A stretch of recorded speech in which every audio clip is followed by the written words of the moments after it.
মুসলমানদের কুরবানির জন্য কেনা এক ভেড়া পালিয়ে চলে যায় হিন্দুদের মন্দিরে। তখন হিন্দুরা চায় এই ভেড়াকে বলি দিতে, আর এটি নিয়েই গ্যাঞ্জাম লেগে যায় হিন্দু আর মুসলমানদের মধ্যে। আর যেহেতু এই ভেড়াকে নিয়েই ঝামেলাটা বাঁধে, তাই ভেড়াটিকেই গ্রেফতার করে জেলে রাখা হয়। তবে শেষ পর্যন্ত কারা এই ভেড়াটিকে পাবে সেটাই দেখব আজকের এই মজার গল্পটিতে। মুভির নাম গোর্রে পুরানাম। গল্পের শুরুতে আমরা তিনজন ব্যক্তিকে দেখতে পাই, যারা কিনা একটা ফাঁকা রাস্তায় দাঁড়িয়ে একসাথে ড্রিঙ্ক করছিল। তারা নিজেদের মধ্যে কোনো একটা ডেয়ার কমপ্লিট করার ব্যাপারে আলোচনা করতে থাকে। তারা বলতে থাকে এই ডেয়ার কমপ্লিট করা অনেক বেশি থ্রিলিং ছিল। তারা অনেক জোরে গান বাজিয়ে নিজেদের কোনো একটা জিত সেলিব্রেট করতে থাকে। এই সময় তাদের দিকে একজন ব্যক্তিকে হেঁটে আসতে দেখতে পাই আমরা।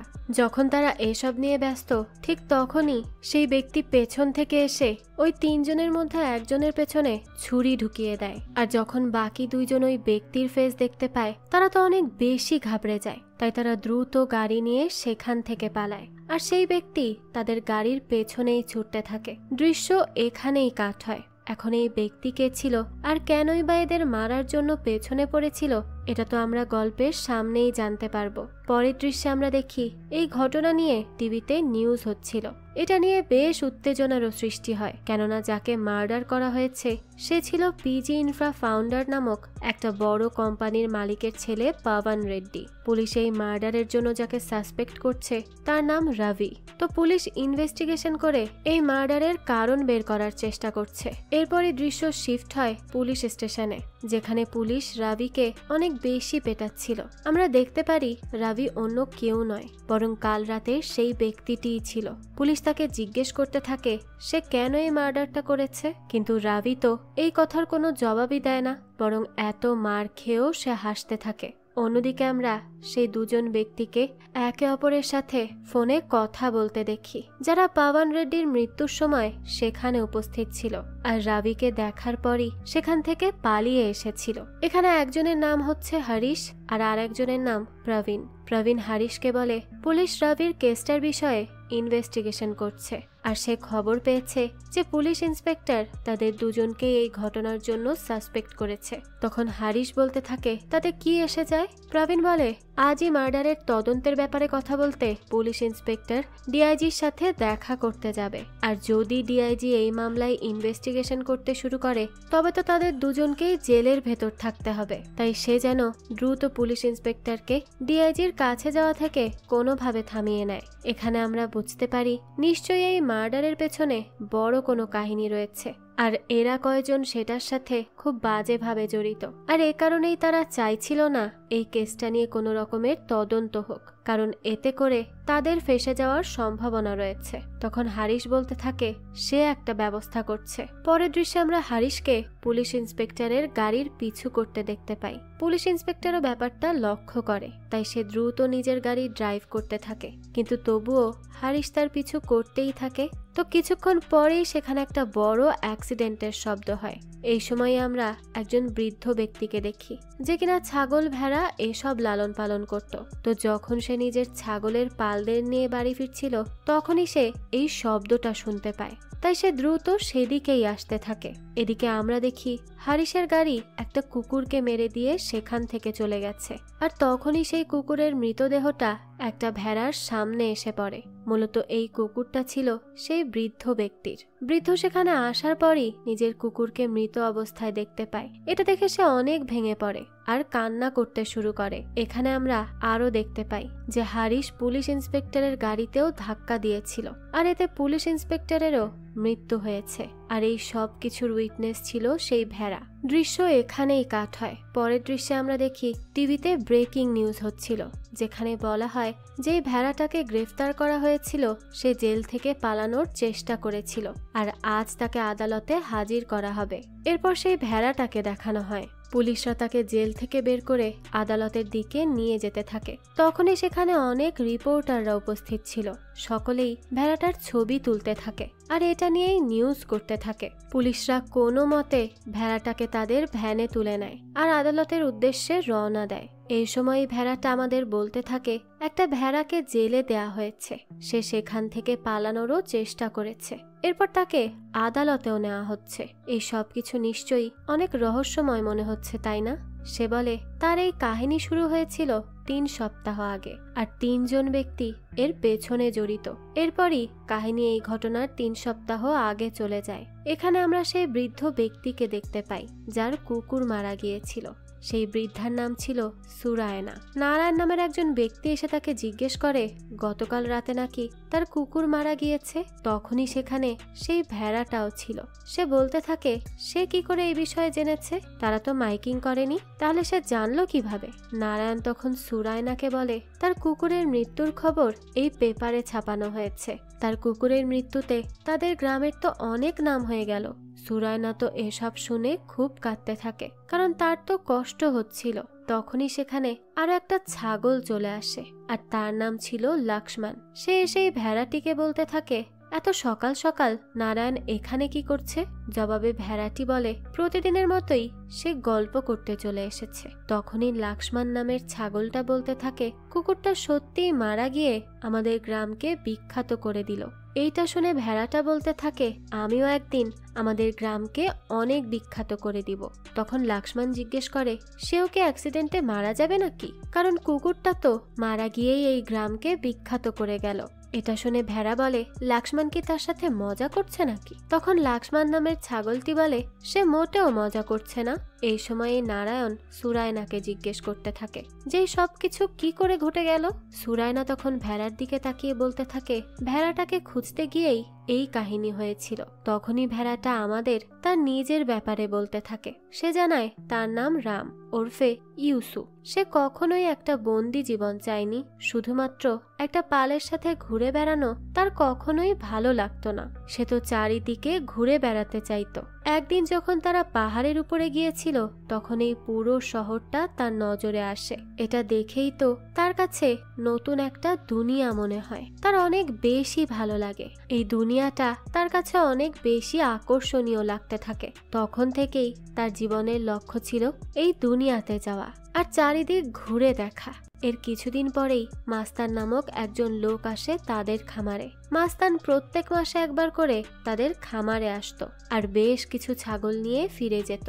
আর সে ওই শহর থেকেই আসতো। তাই ইউসু সিদ্ধান্ত নেয় সে যে করেই হোক মাস্তানকে ইমপ্রেস করবে, যাতে করে সেও তাকে নিজের সাথে শহরে নিয়ে যায়। তাহলে সে পুরো শহরটা ঘুরেও দেখতে পারবে।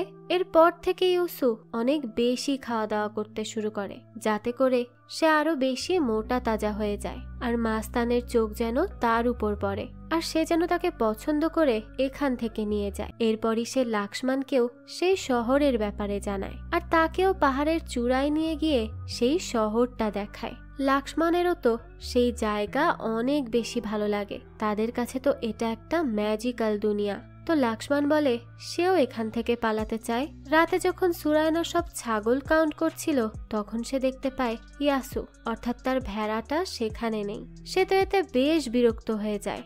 এরপরই সে ইয়াসুকে খুঁজতে শুরু করে। অনেক খোঁজাখুঁজির পর সে তাকে পেয়েও যায় আর এনে বাড়ির ভেতরেই বেঁধে রাখে, কারণ সে সব সময় এদিক ওদিক দৌড়ে চলে যায়। তাকে খুঁজতে খুঁজতে সুরায়না এখন বিরক্ত, তাই সে তাকে বেঁধেই রেখেছে। ইয়াসু তো এতে বেশ চিল্লাপাল্লা করতে থাকে। মূলত সে বলছিল যে তাকে যেন বেঁধে রাখা না হয়, কেননা তাকে যদি বাড়ির ভেতরে বেঁধে রাখা হয় তবে সে ছাগলের পালের সাথে থাকতে পারবে না।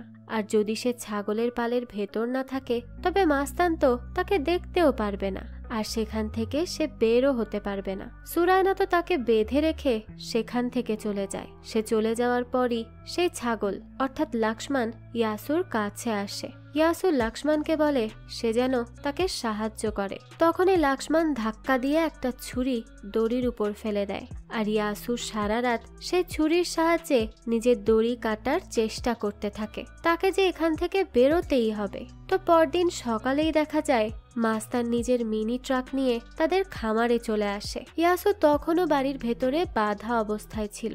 সে তো অনেক বেশি চেষ্টা করতে থাকে দড়ি ছিঁড়ে ফেলার, কিন্তু সে কোনোভাবেই সক্ষম হয় না। মাস্তান তখন সুরায়নাকে বলে সে 10টা ছাগল নিবে। সুরায়নাও তাকে নিজের পছন্দ মতো ছাগল বেছে নিতে বলে। মাস্তানও তার পছন্দের ছাগল নিয়ে নিজের ট্রাকে তুলতে থাকে। ইয়াসু তখনও অনেক চেষ্টা করে যাচ্ছে যে ওই দড়ি ছিঁড়ে সেখান থেকে বেরিয়ে যাওয়ার। তো একসময় দেখা যায় মাস্তান লাক্সমানকেও নিজের ট্রাকে তুলে নেয়। তখন ইয়াসু বলতে থাকে লাক্সমান তো তার আগেই চলে যাচ্ছে। লাক্সমান তখন ইয়াসুর থেকে বিদায় নেয়। তো দেখা যায় মাস্তানের 10টা ছাগলই নেওয়া হয়ে যায়। সে এরপর নিজের ট্রাকের দরজাটা আটকে দেয়। ইয়াসু তো ভাবতে থাকে তার এবার আর মুক্তি পাওয়া হলো না। ঠিক তখনই মাস্তান একটা ছাগল দেখিয়ে সুরায়নাকে বলে সে এটা বদলে নিতে চায়। এরপর সে আবারও নিজের ট্রাকের দরজা খোলে। ইয়াসু তো এটা দেখে অনেক বেশি এক্সাইটেড হয়ে পড়ে। সে আবারও দড়ি ছেঁড়ার চেষ্টা করতে থাকে আর ফাইনালি সে এটা করতে সক্ষম হয়। তো ইয়াসু সেখানে আসার পরপরই মাস্তান ইয়াসুকেই পছন্দ করে নেয় আর তাকেও নিজের ট্রাকে তুলে ফেলে। ইয়াসু তো খুব খুশি ছিল। তো এরপরই মাস্তান তাদের সকলকে নিয়ে যেতে থাকে। ইয়াসু তো আশেপাশের দৃশ্য দেখতে দেখতে খুব খুশি হয়ে যায়। সে আজ অনেক বেশি উৎফুল্ল ছিল। সে নতুন নতুন অনেক কিছু দেখে। তার তো আগ্রহ আরো বাড়তে থাকে। ফাইনালি মাস্তান তাদের নিয়ে একটা বড় হাটে চলে আসে। এটা মূলত গরু ছাগলের হাট ছিল।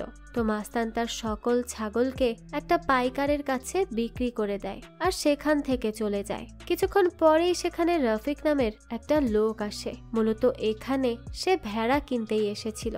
সে সেখানে থাকা সমস্ত ভেড়া দেখতে থাকে, কিন্তু তার একটাও পছন্দ হয় না। তো যখনই সে ফিরে যাচ্ছিল তখনই তার নজর ইয়াসুর উপরে পড়ে আর ইয়াসুকে অনেক বেশি পছন্দ হয় তার। সেও তো এতে খুব খুশি হয়ে যায়। সেই বিক্রেতা তখন রফিককে বলতে থাকে তার পছন্দ খুবই ভালো, নিশ্চয়ই এই ভেড়ার স্বাদ অনেক ভালো হবে। তো এখানে আমরা বুঝতে পারি তারা তো ইয়াসুকে জবাই করে খাওয়ার কথা বলছে।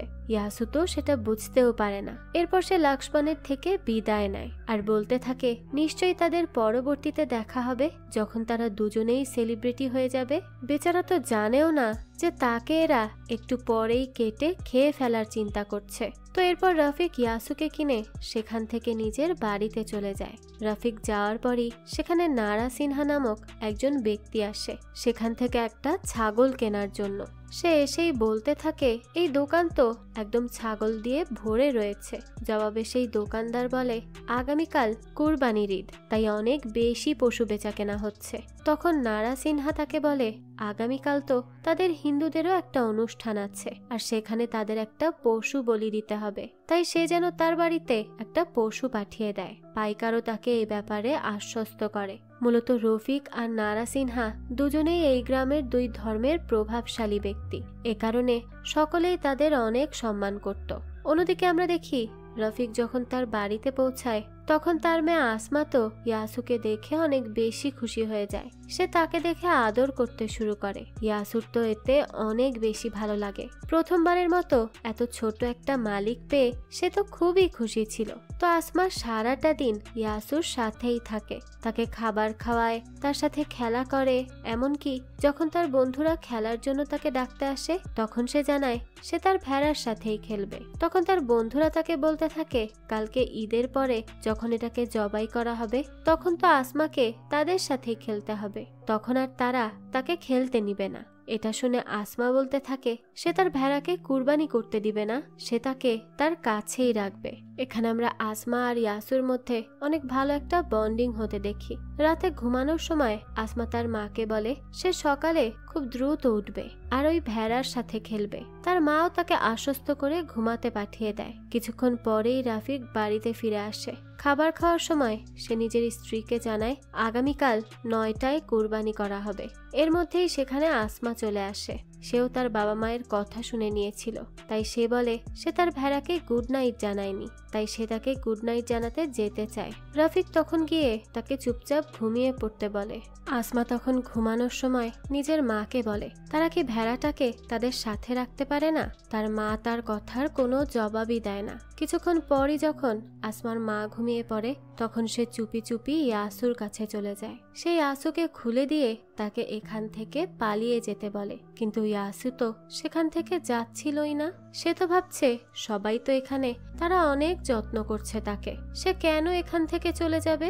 এর মধ্যেই সেখানে রফিক চলে আসে। সে দেখতে পায় আসমা তাদের ভেড়ার দড়িটা খুলে দিয়েছে, তাই সে দ্রুত তাকে ধরার জন্য এগিয়ে আসে। এদিকে ইয়াসু তো রাফিকের উদ্দেশ্যে বলতে থাকে, মালিক আমি এখানে, আমাকে তাড়াতাড়ি ধরে বেঁধে রাখুন।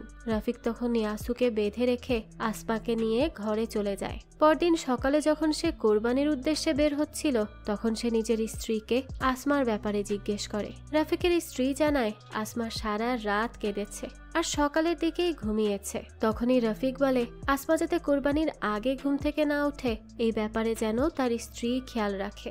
অন্যদিকে আমরা সকলকে কুরবানির প্রস্তুতি নিতে দেখি। তারা দা বটি ধার করছিল। ইয়াসু যখন এসব দেখতে পায় তখন তার মনে হয় নিশ্চয়ই এখানে কোনো গন্ডগোল হতে যাচ্ছে। কিছুক্ষণের মধ্যেই এক ব্যক্তি তাকে কুরবানি করতে চলে আসে। ইয়াসু এবার নিজের বিপদটা বুঝতে পারে। সে বলতে থাকে এ কারণেই তাহলে তাকে এত যত্ন করে খাওয়ানো হচ্ছিল। সে তো বুঝতেই পারেনি। সে আরো ভাবে তার অবশ্যই সেই ছোট মেয়েটার কথা শুনে পালিয়ে যাওয়া উচিত ছিল। সে কত বড় ভুল করে ফেলেছে। তো ইয়াসু যখন চিৎকার করছিল তখনই তার চিৎকারে আসমার ঘুম ভেঙে যায়। তাই সে দৌড়ে সেদিকেই আসতে থাকে। এদিকে ইয়াসু পালানোর জন্য মেইন গেটের দিকে যেতে থাকে আর তাকে ধরার জন্য রাফিক সহ সকল লোকেরা দৌড়াতে থাকে। অন্যদিকে আসমাও গেটের দিকে দৌড়াতে থাকে আর তাকে ধরার জন্য তার মা তার পেছনে দৌড়াতে শুরু করে দেয়। ইয়াসু যখন গেটের কাছে পৌঁছায় ঠিক তখনই সেখানে আসমা চলে আসে আর সে মেইন গেট খুলে দেয়।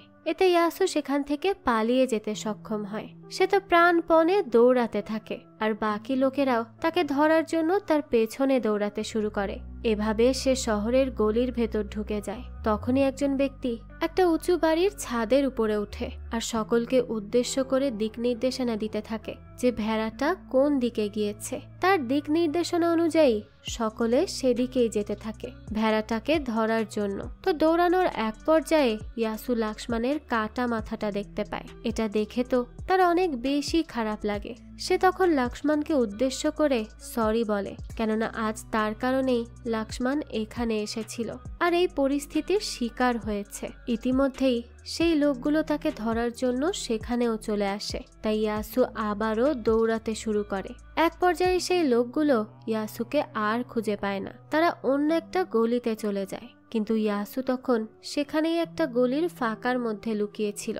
লোকগুলো সেখান থেকে চলে যাওয়ার পরেই সে সেখান থেকে বেরিয়ে মাঠের দিকে যেতে থাকে। তখন ওই ব্যক্তি ছাদ থেকে এটা দেখতে পায় আর সকলকে উদ্দেশ্য করে বলতে থাকে ভেড়াটা এখন মাঠের দিকে দৌড়ে যাচ্ছে। সবাই তখন মাঠের দিকেই যেতে থাকে। অন্যদিকে আমরা হিন্দুদের সেই অনুষ্ঠানটা দেখতে পাই যেখানে নারা সিনহা সহ গ্রামের সকল হিন্দুরাই উপস্থিত ছিল। তারা একটা ছাগলকে বিশেষ পানি পান করানোর চেষ্টা করছিল, কেননা ছাগল এই পানি পান করার পরেই তারা তাকে বলি দিতে পারবে। কিন্তু সেই ছাগল তো কিছুতেই ওই পানি পান করছিল না। এর মধ্যেই সেখানে ইয়াসু চলে আসে। সে এসেই সেখানে রাখা একটা বড় পাত্র থেকে পানি খেতে থাকে আর এটা দেখেই তো বাকিরা সবাই বলতে থাকে এই ভেড়া পাত্র থেকে পানি খেয়েছে, তাই এখন একেই বলি দিতে হবে। তো তারা যখনই তাকে বলি দিতে যাবে তখনই ইয়াসু আবারও সেখান থেকে পালিয়ে যায়। গ্রামের সকল হিন্দু জনগোষ্ঠী তখন ইয়াসুর পেছনেই পড়ে যায়। এখানে আমরা একটা ছেলেকে এই সব কিছু ভিডিও করতে দেখি। সে একজন কন্টেন্ট ক্রিয়েটর ছিল। একদিকে মুসলমানরা তাকে ধরার চেষ্টা করছিল কুরবানি দেওয়ার জন্য, অন্যদিকে হিন্দুরা তাকে ধরার চেষ্টা করছিল বলি দেওয়ার উদ্দেশ্যে। দুই দলই তার পেছনে ছুটতে থাকে এবার। আর এভাবে ছুটতে ছুটতে একসময় দুই দলই একটা নদীর ধারে গিয়ে থেমে যায়, কেননা ইয়াসু সেখানে এসেই থেমে গিয়েছিল। সামনে নদী থাকায় সে আর পালানোর কোনো পথ খুঁজে পাচ্ছিল না। তাই তো সে ভাবতে থাকে তার আর পালানোর কোনো উপায় নেই। যখন রাফিক ইয়াসুকে ধরতে যাবে তখনই নারা সিনহা তাকে থামিয়ে দেয় আর বলতে থাকে সে কেন তাদের ভেড়াটাকে ধরতে যাচ্ছে।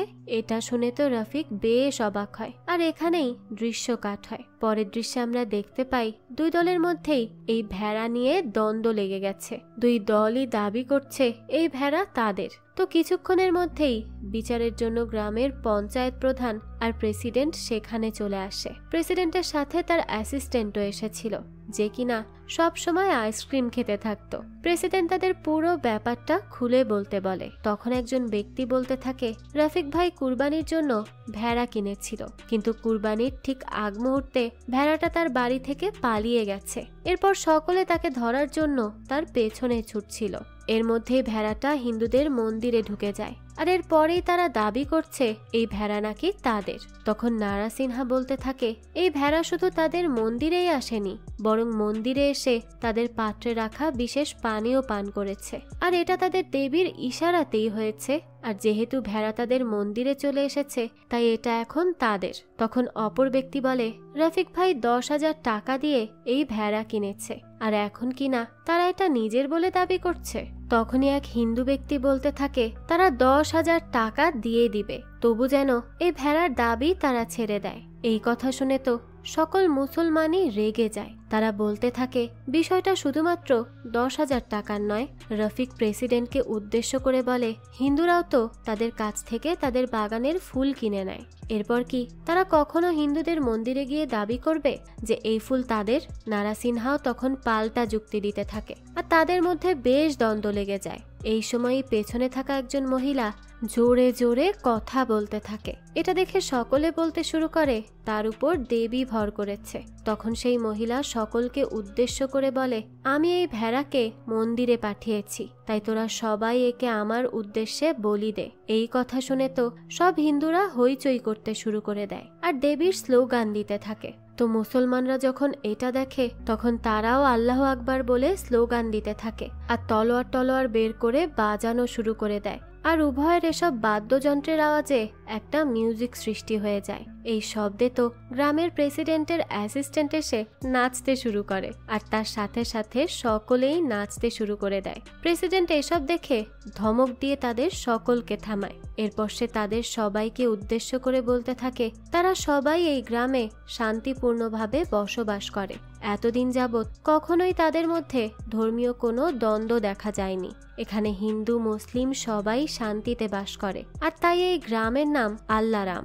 যেহেতু এই ভেড়ার কারণে দুই ধর্মের মধ্যেই দ্বন্দ্ব সৃষ্টি হয়েছে, তাই এই ভেড়াকে মসজিদের পক্ষ থেকে 10টা বেত্রাঘাত আর মন্দিরের পক্ষ থেকে 10টা বেত্রাঘাত করা হবে। এরপরও যদি এটা বেঁচে থাকে, তারপর দেখা যাবে এটা কোন দলকে দেয়া যায়। এ কথা বলে সে সেখান থেকে চলে যায়। অর্থাৎ ভেড়া দু দলের কারোরই হয় না। এই বিচার তো তাদের কারো পছন্দ হয়নি, তাই তারা ভেড়াকে নিয়ে সেখানেই দাঁড়িয়ে থাকে। এদিকে সেই কন্টেন্ট ক্রিয়েটর এই সমস্ত ঘটনা ভিডিও করে সোশ্যাল মিডিয়ায় আপলোড করে। সে সকলকে উদ্দেশ্য করে বলে, যদি তারা এই ঘটনাটির দ্বিতীয় পার্ট দেখতে চায়, তবে যেন তার চ্যানেলে লাইক কমেন্ট সাবস্ক্রাইব করে রাখে। তো দৃশ্য এখানেই কাট হয়। পরের দৃশ্যে আমরা দুজন মিনিস্টারকে একসাথে কথা বলতে দেখি। সেখানে আইটি মিনিস্টার নিজের ফোনে এই ভেড়ার ভিডিওটা দেখছিল। সে ফাইন্যান্স মিনিস্টারকে এটা দেখিয়ে বলে, এই নিউজটা তো একদম ভাইরাল হয়ে গেছে। তারা দুজনে এই বিষয়টা নিয়ে হাসাহাসি করছিল। তখনই ফাইন্যান্স মিনিস্টারের কাছে সিএম এর কাছ থেকে একটা ফোন কল আসে, যেখানে সিএম তাকে জানায়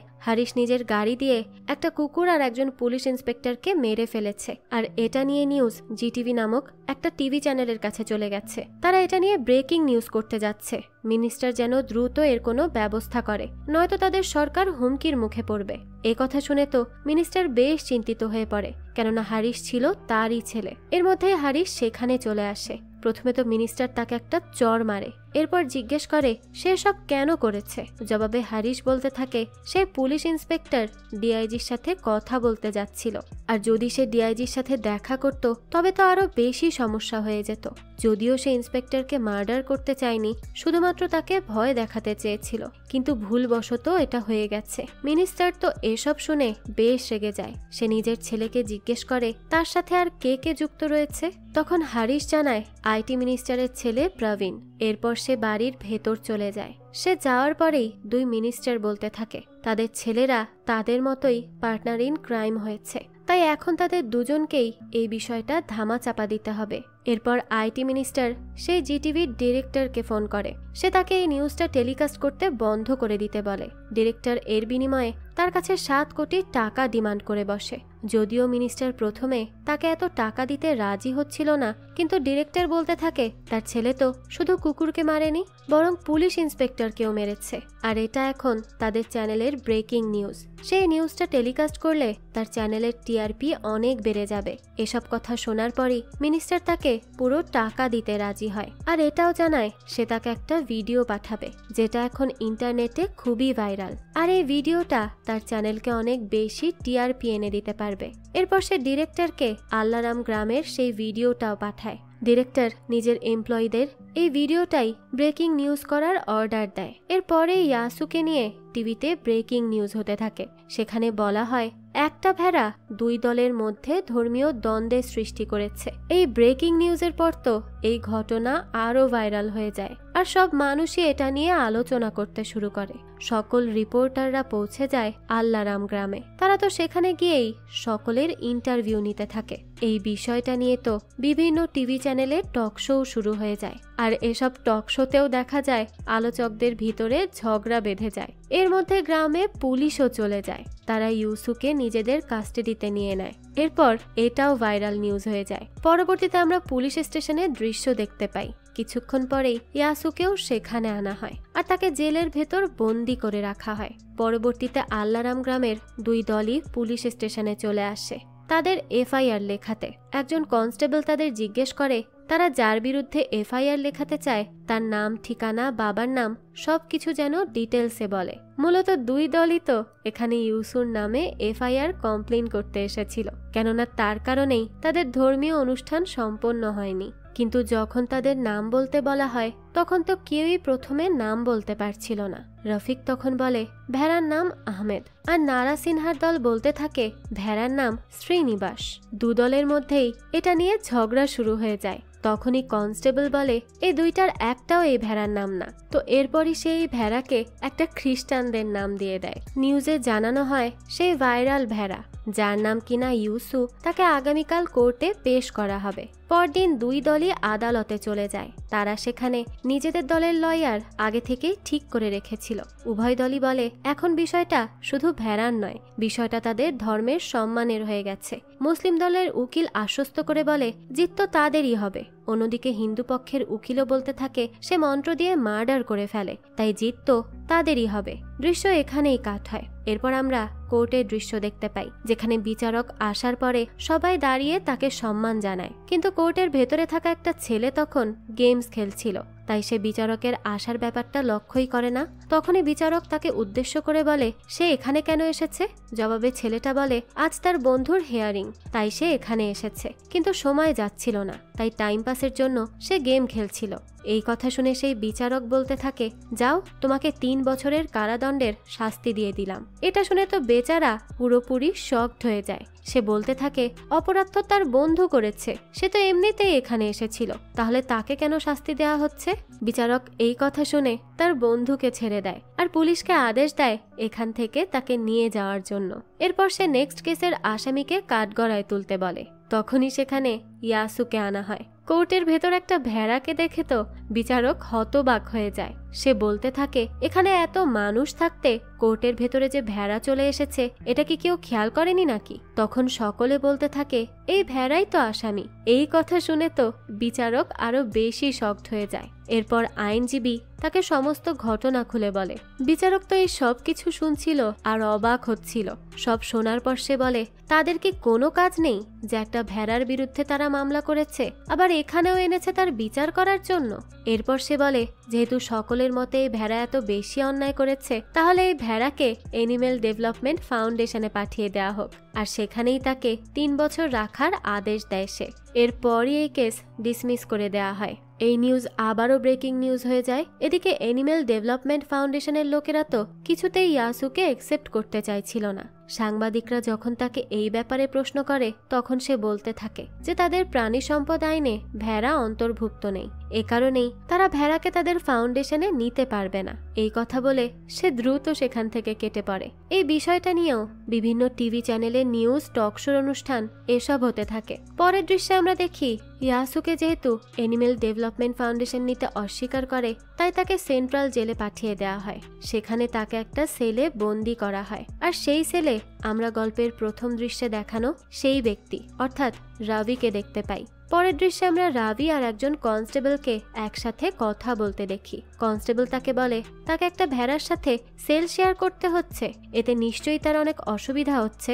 জবাবে রাভি বলে সে জীবনে এর থেকেও অনেক খারাপ পরিস্থিতির সম্মুখীন হয়েছে, আর ভেড়া তো নিরীহ প্রাণী। কনস্টেবল তার কথায় খুশি হয়ে যায়। সে রাভিকে বলে রাভি যেন বিষয়টা ম্যানেজ করে নেয়, কেননা রাভি যেমন ইনোসেন্ট তেমনই এই ভেড়াটাও ইনোসেন্ট। সে তো এই সিস্টেমের কারণে এই অবস্থায় চলে এসেছে, যেমনটা রাভিকে আসতে হয়েছে। রাভি তখন কনস্টেবলকে নিজের মেয়ের ব্যাপারে জিজ্ঞেস করে। কনস্টেবল জানায় সে তার মেয়ের খোঁজ নেওয়ার চেষ্টা করছে, খুব দ্রুতই সে তার মেয়ের সাথে রাভির কথা বলিয়ে দিবে।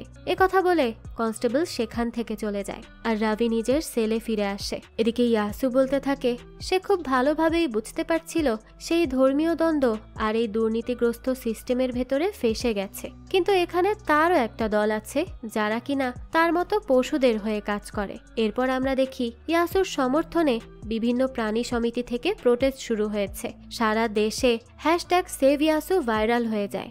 এমনকি তারা ইয়াসুর জন্য প্রতিবাদ হিসেবে সারা শহরে একদিনের জন্য নো মাটন ডে হিসেবে ঘোষণা করা হয়। অন্যদিকে জেলের ভেতর ইয়াসু যে কোনো খাবার খাচ্ছিল না, এটা নিয়েও নিউজ হয়ে যায়। এতে করে জেল কর্তৃপক্ষ বেশ চাপে পড়ে যায়। তারা ইয়াসুর জন্য বিভিন্ন খাবারের আয়োজন করতে থাকে। জেলের খাবার দেওয়ার দায়িত্বে যে কয়েদি নিয়োজিত ছিল, সে তো ইয়াসুর নাম করে এক দিন এক ধরনের খাবার নিয়ে আসতো আর নিজেই বসে বসে সেগুলো খেত। এমনকি একদিন তো সে মাটন বিরিয়ানি নিয়ে আসে ইয়াসুর নাম করে। অথচ 2-3 দিন কেটে যাওয়ার পরও ইয়াসু তো কিছুই খাচ্ছিল না। জেল কর্তৃপক্ষ তো এটা নিয়ে বেশ ভাবনায় পড়ে যায়, কেননা ইয়াসুর ব্যাপারটা এখন ভাইরাল টপিক। তাই যদি তার কিছু হয়ে যায় তবে দায়ভার জেল কর্তৃপক্ষের উপরেই বর্তাবে। তো একদিন রাতে সেই কনস্টেবল এসে রাভিকে জানায় সে তার মেয়ের খোঁজ পেয়েছে, আর আগামীকাল সে তার মেয়ের সাথে তাকে কথা বলিয়ে দিবে। এই কথা শুনে তো রাভি অনেক বেশি খুশি হয়। কনস্টেবল রাভিকে তার পছন্দের এক প্যাকেট বিস্কিটও দেয় আর সেখান থেকে চলে যায়। সেলে ফিরে এসে সেই বিস্কিটের প্যাকেট দেখে রাভি নিজের মেয়ের কথা মনে করতে থাকে, কেননা এটা তার মেয়ের পছন্দের বিস্কুট ছিল। এরপর সে ওই বিস্কুটগুলো ইয়াসুকে দিয়ে নিজের জায়গায় গিয়ে শুয়ে পড়ে। এ সময় আমরা রাভির স্টোরি জানতে পারি। দৃশ্য এখান থেকে আরো একটা ফ্ল্যাশব্যাকে চলে যায়, যেখানে আমরা পাভান, প্রবীণ আর হারিশকে দেখতে পাই। তারা তিনজনই কোনো একটা রাস্তায় গিয়ে নিজেদের গাড়ি থামিয়ে কথা বলছিল। তারা বলতে থাকে অনেকদিন হয়ে যাচ্ছে তারা কোনো থ্রিলিং কিছু করছে না, তাই তারা সেদিন এমন কিছু করার সিদ্ধান্ত নেয়। তখনই তারা সামনের রাস্তা দিয়ে একজন মেয়ে আর একটা বাচ্চাকে হেঁটে আসতে দেখে, আর এরাই ছিল রাভির বউ আর মেয়ে। তো তারা কাছাকাছি আসার পরেই এই তিনজন একসাথে বাচ্চা মেয়েটাকে ধরে গাড়ির ভেতরে বন্দি করে ফেলে, আর তার মাকে টেনে নিয়ে জঙ্গলের ভেতরের দিকে যেতে থাকে। বাচ্চা মেয়েটা গাড়ির ভেতর থেকে অনেক বেশি চিৎকার করছিল, কিন্তু গাড়ির জানালা বন্ধ থাকায় তার কোনো আওয়াজ বাইরে আসছিল না। এদিকে এই তিনজনকে নিজের দিকে এগিয়ে আসতে দেখে সেই মহিলা ধীরে ধীরে পিছিয়ে যেতে থাকে। তখনই আমরা সেই রাস্তা দিয়ে রাভিকে আসতে দেখি। রাভিকে দেখেই তার মেয়ে তাকে চিৎকার করে ডাকতে থাকে, কিন্তু রাভি তো তার কোনো কথাই শুনতে পারে না। এদিকে সেই রবির স্ত্রী পেছনে যেতে যেতে একসময় একটা গাছের ডালের সাথে পা বেঁধে মাটিতে পড়ে যায়, আর তার মাথা গিয়ে বড় একটা গাছের গুড়ির সাথে বাড়ি খায়। ঠিক সেই মুহূর্তে তার সেখানে মৃত্যু ঘটে। আর যখন পাভান, হারিশ আর প্রবীণ ব্যাপারটা বুঝতে পারে, তখন তো তারা অনেক বেশি প্যানিকড হয়ে যায়। তারা সিদ্ধান্ত নেয় এই লাশটাকে তারা এখানেই জ্বালিয়ে দিবে। হারিশ আর প্রবীণ লাশটাকে টেনে তখন জঙ্গলের আরো ভেতরে নিয়ে যেতে থাকে, আর পাভান লাইটারের খোঁজে রাস্তায় চলে আসে। ততক্ষণে রাভিও তাদের গাড়ির কাছে চলে এসেছিল। পাভান গিয়ে তখন রাভির কাছে লাইটার চায়। কিচ্ছু না জানা রাভি নিজের লাইটারটা পাভানকে দিয়ে দেয়, আর সেই লাইটারের আগুন দ্বারাই তারা তার স্ত্রীকে জ্বালিয়ে দেয়। কিছুক্ষণ পরেই তারা গাড়ি নিয়ে সেখান থেকে চলে যায়, আর যাওয়ার আগে তারা রাভির মেয়েকে সেখানে নামিয়ে দিয়ে চলে যায়। রাভি যখন নিজের মেয়েকে একটা গাড়ি থেকে নামতে দেখতে পায়, সে তো অনেক বেশি অবাক হয়ে যায়। এখানেই দৃশ্য কাট হয়, আর আমরা বুঝতে পারি এ কারণেই রবি পাভানকে মেরে ফেলেছিল। এই সময় আমরা রবির সেলের মধ্যে 1, 2, 3 এই 3টা সংখ্যা লেখা দেখতে পাই, যেখানে 1 নম্বরে ক্রস দেয়া ছিল। ইয়াসু তখন ধীরে ধীরে রবির কাছে আসতে শুরু করে। সে সব সময় তার সাথে থাকার চেষ্টা করত। এদিকে সেই কনস্টেবল রবিকে তার মেয়ের সাথে কথা বলার ব্যবস্থা করে দেয়। সে লুকিয়ে নিজের ফোনটা রবিকে দিয়ে বলে এখানে তার মেয়ের নাম্বার সেভ করা আছে, কেউ দেখার আগেই রবি যেন তার কাজটা করে ফেলে। রবি তখন দ্রুত একটা কর্নারে গিয়ে নিজের মেয়েকে ফোন দেয়। এতদিন পর নিজের মেয়ের সাথে কথা বলতে পেরে সে অনেক বেশি ইমোশনাল হয়ে পড়ে। এদিকে তখনই জেলার আসে সকল কয়েদিকে চেক করার জন্য। কনস্টেবল তো এটা দেখে বেশ ঘাবড়ে যায়। ইয়াসুও এটা দেখতে পায়, তাই সে দৌড়ে রবির কাছে চলে যায় আর তার কাছে গিয়ে চিৎকার করতে থাকে। রবিও কিছু একটা বুঝতে পেরে দ্রুত নিজের ফোনটা লুকিয়ে ফেলে। তখনই সেখানে জেলার চলে আসে। সে দেখে রবি আর ইউসু সেখানে দাঁড়িয়ে আছে, তাই সে আর কিচ্ছু না বলে সেখান থেকে চলে যায়। রবি তখন ইয়াসুকে জড়িয়ে ধরে, কেননা তার কারণেই আজ সে ধরা পড়ার হাত থেকে বেঁচে গেছে। এরপর থেকে রবি আর ইয়াসুর মধ্যে অনেক সুন্দর একটা বন্ডিং তৈরি হয়।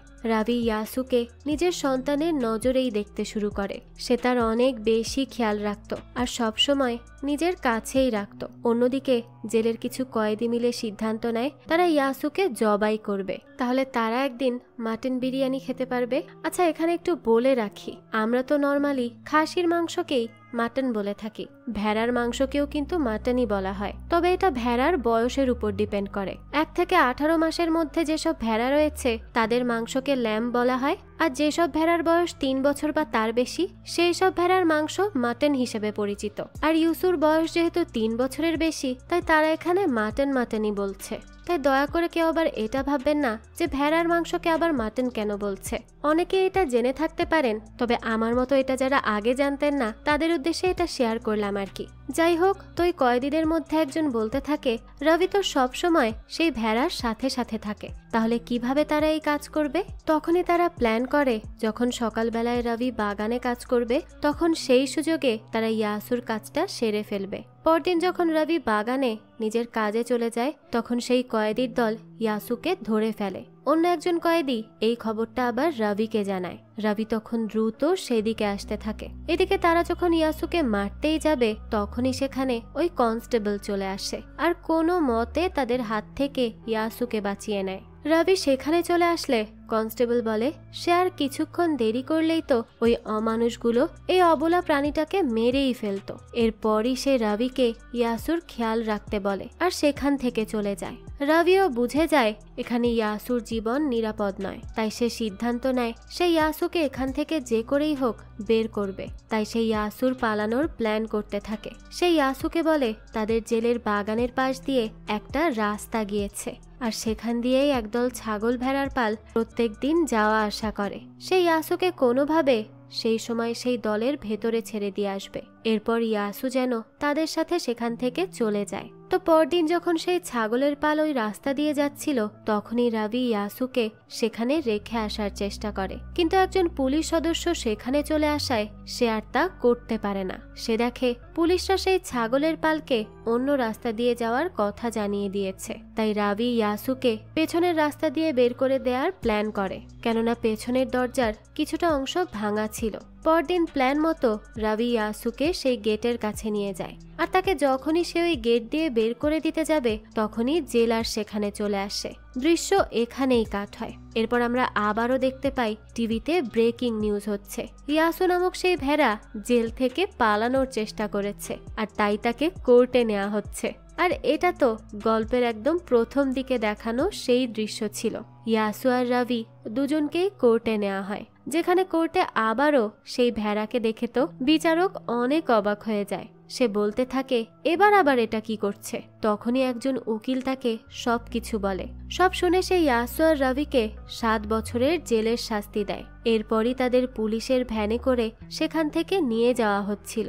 আর এটাই সেই দৃশ্য ছিল যেখান থেকে ইয়াসু নিজের কাহিনী বলতে শুরু করেছিল। তো কিছু দূর যাওয়ার পরেই পুলিশের ভ্যানের চাকা পাংচার হয়ে যায় আর যখন তারা গাড়ি থামিয়ে চাকা ঠিক করতে থাকে তখনই রাভি গাড়ির ভেতর থেকে দৌড়ে বেরিয়ে আসতে নেয়। সকলেই তো ভাবতে থাকে রাভি হয়তো পালিয়ে যাওয়ার চেষ্টা করছে, তাই সব পুলিশ কনস্টেবল তার কাছে চলে যায়। কিন্তু রাভি অভিনয় করে বলে সে তো প্রকৃতির ডাকে সাড়া দেওয়ার জন্য দৌড়ে বেরিয়ে এসেছে। এদিকে যখন সব পুলিশেরা রাভির কাছে দাঁড়িয়ে তাকে পাহারা দিচ্ছিল সেই ফাঁকেই ইয়াসু গাড়ি থেকে বেরিয়ে পালিয়ে চলে যায় জঙ্গলের ভেতর। দৃশ্য চলে যায় হারিসের কাছে। আমরা তাকে গাড়ি নিয়ে জঙ্গলের রাস্তা দিয়ে যেতে দেখি। ঠিক তখনই তার গাড়ির সামনে দিয়ে ইয়াসু লাফিয়ে পার হয়ে যায়, আর এতে করেই হারিস নিজের গাড়ির ব্রেক ফেল করে আর সাথে সাথে তার অ্যাক্সিডেন্ট হয়, এমনকি সে সেখানেই মারা যায়। এই নিউজটা আবারও টিভিতে ব্রেকিং নিউজ হিসেবে দেখানো হয়। জেলার নিজেও এই নিউজটা দেখছিল। রাভি তখন তার পাশেই দাঁড়িয়েছিল। এটা দেখে তো সে অনেক বেশি খুশি হয়ে যায়। সে নিজের সেলে এসে এবার 2 সংখ্যাটাকে ক্রস করে দেয়। অর্থাৎ আমরা বুঝতে পারি সেই 3 জনকে মারার প্ল্যান করেছে, যার মধ্যে একজনকে তো সে নিজে মেরেছে, আর একজনকে ইয়াসু, বাকি রয়েছে আর একজন। এদিকে ইয়াসুকে তখনও পুলিশ জঙ্গলের মধ্যে খুঁজে বেড়াচ্ছিল। ইয়াসু তাদের হাত থেকে পালিয়ে জঙ্গলের আরো ভেতরে চলে যায়। একটা জায়গায় এসে পুলিশরা থেমে যায়, কেননা সেখানে সতর্কীকরণ হিসেবে একটা পোস্টার লাগানো ছিল, যেখানে লেখা ছিল জঙ্গলের সামনের এরিয়া বাঘের অভয়ারণ্য, তাই তারা আর সামনে এগিয়ে যায় না। কিন্তু ইয়াসু পালিয়ে সেদিকেই চলে যায়। আর এই দৃশ্যের সাথে সাথে এই গল্পটাও এখানেই শেষ হয়ে যায়। কিন্তু এর পরবর্তীতে ইয়াসুর কি হবে? সে কি বাঘের হাতে মারা পড়বে, নাকি এতদিন ধরে সে সব বিপদ থেকে যেভাবে বেঁচে এসেছে বাঘের হাত থেকেও সেভাবেই বেঁচে আসবে? আর রাভির সেই 3 নাম্বার খুনিকে হত্যা করারই বা কি হবে? কোনো কিছুই শেষটায় আর ক্লিয়ার করা হয়নি। তাদের দুজনের কি আবারও দেখা হবে নাকি হবে না, এই সব কিছুই এখানে ধোঁয়াশার মধ্যে রয়েছে। হতে পারে এই গল্পের পরবর্তী সিজন আসবে, আর সেখানেই আমরা দেখতে পাবো ইয়াসু এবং রাভির আবারও দেখা হয় কিনা, আর রাভি তার স্ত্রীর শেষ খুনিকে শাস্তি দিতে পারে কিনা। এর পরবর্তী সিজন যদি কখনো আসে তাহলে সেটা আমি অবশ্যই আপনাদের জন্য এক্সপ্লেইন করার চেষ্টা করব। এই তো ছিল আজকের গল্প। তো এক ভেড়াকে নিয়ে ঘটে যাওয়া এই গল্পটি আপনাদের কাছে কেমন লেগেছে সেটা অবশ্যই আমাদেরকে কমেন্ট করে জানাবেন। যদি এতটুকুও ভালো লেগে থাকে তাহলে একটি লাইক দিয়ে যাবেন। আর হ্যাঁ, আমাদের এই চ্যানেলে কিন্তু প্রতিনিয়তই নতুন নতুন ভিডিও আপলোড করা হয়। সেই সব ভিডিওর আপডেট পেতে আমাদের চ্যানেলটিকে সাবস্ক্রাইব করে বেল আইকনে অল দিয়ে রাখতে কিন্তু ভুলবেন না। আর একটা কথা, আপনার আমার মতো মুভি লাভারদের জন্য আমরা নিয়ে এসেছি সুলভ মূল্যে নেটফ্লিক্সের সাবস্ক্রিপশন, যেটি পেয়ে যাবেন আমাদের ফেসবুক পেজ এইচবি শপে। পেজের লিংক ডেসক্রিপশন বক্সেই দেওয়া আছে। আজকে তাহলে এই পর্যন্তই। আবারও হাজির হব নতুন কোনো ভিডিও নিয়ে। সেই পর্যন্ত সবাই ভালো থাকবেন আর আমাদের চ্যানেলের সাথেই থাকবেন। ধন্যবাদ।